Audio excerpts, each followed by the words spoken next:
मैं धन्यवाद দিব খুজিছোঁ আমাৰ বিটিআৰ চিফ প্ৰমোদ বড়ো ডাঙৰীয়া তথা আমাৰ বিটিআৰৰ ডেপুটি চিফ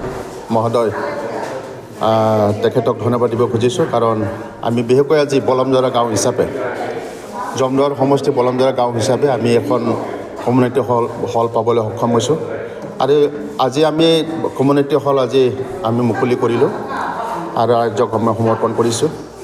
কাৰণ 17 বছৰ কাল বিটিআৰত তথা বিটিচিত যেতিয়া বিপিএফ চৰকাৰ আছিল তেতিয়া আমি তেনেকুৱা কমিউনিটি আমি ৰাস্তাও পাবলৈ সক্ষম হোৱা নাছিল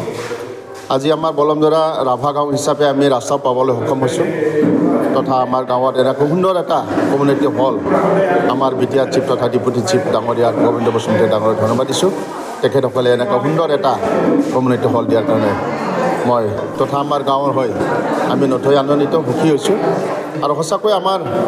এই বলমজৰা গাঁও তথা এই উত্তৰ এলেকাত এক সময় জৰ্জৰিত এটা পৰিস্থিতি তথা অশান্তিৰ এটা পৰিস্থিতি আছিল আমি আমাৰ নিজৰ গাঁও বুলি আমি আমাৰ নিজৰ গাঁৱতে থাকিব পৰা নাছিল তেনেকুৱা এটা পৰিস্থিতি আছিল আজি বিটিআৰ চৰকাৰ অহাৰ লগে লগে তথা আমাৰ প্ৰমোদ বড়ো নেতৃত্বত